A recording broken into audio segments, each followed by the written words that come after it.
Hello friends, welcome to Kannan info Tamil. நம்ம இன்னைக்கு என்ன டாபிக் பார்க்க போறோம் அப்படின்னா 3 முக்கியமான டிஃபென்ஸ் அப்டேட் இந்த வீடியோல பார்க்க போறோம். முதல் டிஃபென்ஸ் அப்டேட், ரஷ்யா, சீனா மற்றும் அமெரிக்கா இந்த 3 நாடுகள் தான் தற்போதைய நிலையில வெற்றிகரமா ஒரு 5th ஜெனரேஷன் ஃபைட்டர் ஜெட் விமானத்தை டெவலப் செய்து தங்கள் படையில் இணைச்சிருக்காங்க.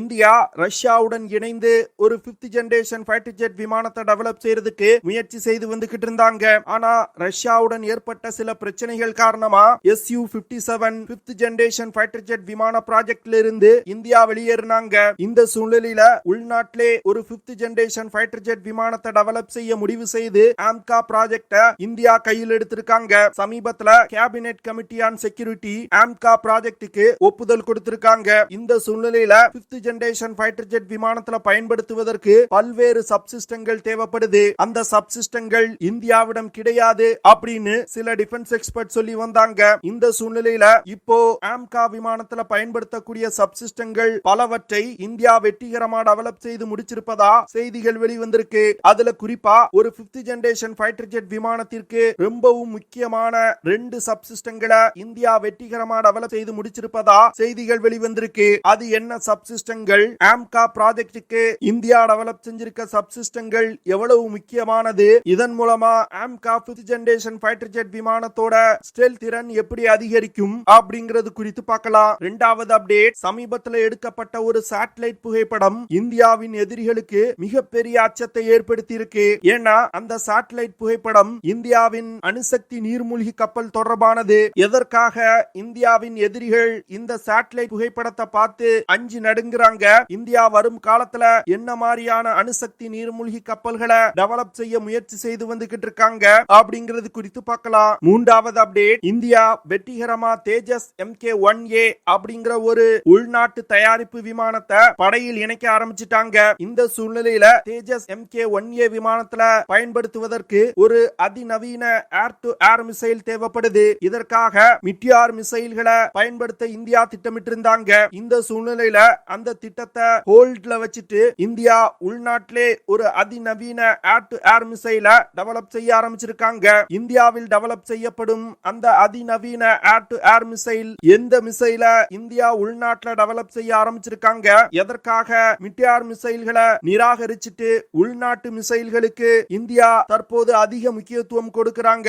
இந்தியா உள்நாட்டுல டெவலப் செய்யும் மிசைலோட செயல்திறன் மற்றும் சிறப்பு அம்சங்கள் என்ன அப்படிங்கிறது குறித்து நம்ம டீடைலா இந்த வீடியோல பார்க்கலாம். நம்ம சேனல்ல டிஃபென்ஸ் மற்றும் ஜியோபாலிட்டிக்ஸ் சம்பந்தமா தினம் ஒரு வீடியோ பப்ளிஷ் பண்ணிட்டு இருக்கோம். உங்களுக்கு நம்ம சேனல்ல பப்ளிஷ் பண்ணக்கூடிய வீடியோஸ் பிடிச்சிருந்துச்சுன்னா சேனலை சப்ஸ்கிரைப் பண்ணி சப்போர்ட் பண்ணுங்க. நீங்க பண்ற ஒவ்வொரு சப்ஸ்கிரிப்ஷனும் எனக்கு அடுத்தடுத்த வீடியோஸ் போடுறதுக்கு ஒரு மோட்டிவேஷனா இருக்கும். இந்தியா ரஷ்யாவின் Su-57 விமான 5th ஜெனரேஷன் ஃபைட்டர் ஜெட் விமான ப்ராஜெக்ட்ல இருந்து வெளியேறியவுடன் நிறைய டிஃபென்ஸ் எக்ஸ்பர்ட்ஸ் இந்தியா ஒரு தவறான முடிவை எடுத்திருக்காங்க அப்படின்னு சொல்லி வந்தாங்க. இதற்கு காரணம் இந்தியாவால ஒரு 5th ஜெனரேஷன் ஃபைட்டர் ஜெட் விமானத்தை டெவலப் செய்ய முடியாது அப்படின்னு சொன்னாங்க. ஆனா தற்போது இந்தியாவின் cabinet committee on security AMCA 5th generation fighter jet விமான ப்ராஜெக்டுக்கு ஒப்புதல் கொடுத்திருக்காங்க. இந்த ப்ராஜெக்டுக்கு தேவையான பல சப்சிஸ்டங்களை இந்தியா ஏற்கனவே டெவலப் செய்து முடிச்சிருப்பதா செய்திகள் வெளிவந்திருக்கு. இந்த சூழ்நிலையில AMCA விமானத்தோட ஸ்டெல்த் திறனை அதிகரிப்பதற்கு இந்தியாவின் DRDO நிறுவனம் ultra wide band absorbing skin அப்படிங்கிற ஒரு மெட்டீரியலை வெற்றிகரமா டெவலப் செஞ்சிருக்காங்க. இந்த மெட்டீரியலை AMCA விமானத்தின் மீது பூசுவதன் மூலம் விமானத்தோட ஸ்டெல்த் திறனை மிகப்பெரிய அளவுல அதிகரிக்க முடியும். ஸ்டெல்த் திறன் கொண்ட விமானம் அப்படிங்கிறது எதிரிகளோட ரடார் சிஸ்டத்தினால அந்த விமானத்தை கண்டுபிடிக்க முடியாது. ஒரு 5th ஜெனரேஷன் ஃபைட்டர் ஜெட் விமானத்தோட ஸ்டெல்த் திறனை அதிகரிப்பதற்கு பல்வேறு விஷயங்களை பயன்படுத்துறாங்க. அதுல மிகவும் முக்கியமானதுதான் இந்த ultra wide band absorbing skin material. இதை இந்தியா வெற்றிகரமா டெவலப் செஞ்சிருப்பதன் மூலம் AMCA விமானத்தோட ஸ்டெல்த் திறன் ரொம்ப சிறப்பா இருக்கும் அப்படின்னு டிஃபென்ஸ் எக்ஸ்பர்ட் சொல்றாங்க. இது போன்ற தொழில்நுட்பங்கள்லாம் உலகின் வெகு சில நாடுகள்கிட்ட தான் இருக்கு. அதை இந்தியா வெற்றிகரமா தற்போது டெவலப் செஞ்சிருக்காங்க. அடுத்து DRDO நிறுவனத்தின் research centre Imarat 5th generation fighter jet விமானத்துல பயன்படுத்தக்கூடிய இன்னொரு சப்சிஸ்டத்தை வெற்றிகரமா டெவலப் செஞ்சிருக்காங்க. இந்த சப்சிஸ்டமும் விமானத்தோட ஸ்டெல்த் திறனை அதிகரிப்பதற்காக உருவாக்கப்பட்டிருக்கு. அதாவது FSS அப்படிங்கிற frequency selective சர்ஃபேசஸ் அப்படிங்கிற ஒரு முக்கியமான சப்சிஸ்டத்தை வெற்றிகரமா டெவலப் செஞ்சிருக்காங்க. ஃப்ரீக்வென்சி செலக்டிவ் சப்சிஸ்டம் அப்படிங்கிறது AMCA விமானத்தோட ஸ்டெல்த் திறனுக்கு மிகவும் முக்கியமானதா இருக்கும். அதாவது இந்த சப்சிஸ்டம் எப்படி வேலை செய்யும்னா, எதிரிகளோட ரடார்ல இருந்து வரக்கூடிய ரடார் சிக்னல்ஸ அப்படியே அப்சர்வ் செஞ்சுக்கிடும். அப்படி அப்சர்வ் செய்வதன் மூலம் எதிரிகளால நமது விமானம் எந்த இடத்துல இருக்கு அப்படிங்கறத கண்டுபிடிக்க முடியாது. அது மட்டும் இல்லாம நமது விமானத்திலையும் நிறைய ரடார்கள் மற்றும் சென்சார்களை பயன்படுத்துவோம். அந்த ரடார்கள் மற்றும் சென்சார்கள் இருந்து வரக்கூடிய வேவ்ஸ் பயன்படுத்தி கூட எதிரிகள் நமது விமானத்தை கண்டுபிடிக்கலாம். அந்த ரடார் ஃப்ரீக்வென்சி சிக்னல்ஸ் இந்த ஃப்ரீக்வென்சி செலக்டிவ் சர்ஃபேசஸ் கட்டுப்படுத்தும். இதன் மூலமா எதிரிகளால இந்தியாவின் AMCA விமானத்தை கண்டுபிடிக்கவே முடியாது. அது மட்டும் இல்லாம இது போன்ற ஸ்டெல்த் திறனை அதிகரிக்கக்கூடிய அதிநவீன சப்சிஸ்டங்கள் AMCA விமானத்தில் இணைக்கப்பட்டிருக்கிறதுனால AMCA விமானத்தினால எதிரிகளின் எல்லைக்குள் நீண்ட தூரம் ஊடுருவி செல்ல முடியும். அப்படி ஊடுருவி சென்று எதிரிகளின் முக்கியமான இலக்குகள் மீது மிக துல்லியமான தாக்குதல்களை நடத்த முடியும். இப்படி நீண்ட தூரம் எதிரிகளின் எல்லைக்குள் ஊடுருவி சென்று தாக்குதல் நடத்துவதற்காக தான் இந்த ஸ்டெல்த் விமானங்கள் உருவாக்கப்படுகின்றது. அதற்கான 2 முக்கியமான சப்சிஸ்டங்களை இந்தியா வெற்றிகரமா டெவலப் செய்து முடிச்சிருக்காங்க. இந்த 2 விஷயமும் AMCA விமான டெவலப்மெண்ட்ல மிகவும் முக்கியமான விஷயமா டிஃபென்ஸ் எக்ஸ்பர்ட்ஸ் பாக்குறாங்க. இந்த ஃப்ரீக்வென்சி செலக்டிவ் சர்ஃபேஸ் சிஸ்டம் எப்படி வேலை செய்யுதுன்னா, ஒரு ஃப்ரீக்வென்சி ஃபென்ஸ் போன்று செயல்படுது. அதாவது தேவைப்படக்கூடிய சிக்னல்ஸ மட்டும் விமானத்தில இருந்து வெளியேற வைக்கும். விமானத்தை நோக்கி வரக்கூடிய எதிரிகளின் ரடார் சிக்னல்ஸ அப்படியே அப்சர்வ் பண்ணிக்கிடும். இது போன்ற சப்சிஸ்டங்கள் எல்லாம் உலகின் வெகு சில நாடுகள் தான் டெவலப் செஞ்சிருக்காங்க. தற்போது இந்தியா டெவலப் செய்திருப்பதன் மூலம் AMCA விமான டெவலப்மெண்ட்ல ஒரு முக்கியமான கட்டத்தை இந்தியா எட்டி இருக்காங்க. இந்தியா டெவலப் செய்யும் AMCA விமானம் ஒரு 5th ஜெனரேஷன் ஃபைட்டர் ஜெட் விமானமா டெவலப் செய்யப்பட்டாலும் அந்த விமானத்துல 6th ஜெனரேஷன் ஃபைட்டர் ஜெட் விமானத்துல இருக்கக்கூடிய பல்வேறு விஷயங்களை இந்தியா இணைக்க திட்டமிட்டிருக்காங்க. இதன் மூலமா வரும் காலத்துல AMCA விமானங்களை 6th ஜெனரேஷன் ஃபைட்டர் ஜெட் விமானமா இந்தியாவால தரம் உயர்த்த முடியும். AMCA விமானத்தினால அதிகபட்சமா 25,000 கிலோகிராம் எடையை சுமந்து கொண்டு பறக்க முடியும். இந்த விமானத்தினால 6,500 கிலோகிராம் எடை கொண்ட ஆயுதங்களை சுமந்து சென்று தாக்குதல் நடத்த முடியும். AMCA விமானத்தினால சூப்பர்சானிக் வேகத்துல பறக்க முடியும். அதாவது 2600 கிலோமீட்டர் பெர் ஹார் வேகத்துல இந்த விமானங்கள் பறக்க முடியும். இந்த விமானத்துல அதிநவீன air to air missile, air to ground missiles, laser guided bomb, precision guided units போன்ற பல்வேறு விதமான ஆயுதங்கள் இணைக்கப்பட உள்ளது. 2வது அப்டேட், சமீபத்துல இந்தியாவின் கொச்சின் ஷிப்யார்ட ஒரு சேட்டலைட் புகைப்படம் எடுத்திருக்கு. அந்த புகைப்படத்துல கொச்சின் ஷிப்யார்ட் லிமிடெட் நிறுவனத்திற்கு அருகில் அணுசக்தி நீர்மூழ்கி கப்பல்களை உருவாக்குவதற்கு தேவையான ஒரு ஃபெசிலிட்டிய இந்தியா கட்டியிருப்பது தெரிய வந்திருக்கு. சேட்டலைட் புகைப்படங்களை வச்சு பார்க்கும் பொழுது இந்தியா தற்போது படையில் பயன்பாட்டில் உள்ள அணுசக்தி நீர்மூழ்கி கப்பல்களை விட மிகப்பெரிய அணுசக்தி நீர்மூழ்கி கப்பல்களை கட்டும் வகையில இந்த ஃபெசிலிட்டியை உருவாக்கி இருக்காங்க. சமீபத்துல கூட L&T நிறுவனம் அணுசக்தி நீர்மூழ்கி கப்பல்களுக்கு தேவையான ஹல்ல சப்ளை செஞ்சிருக்காங்க.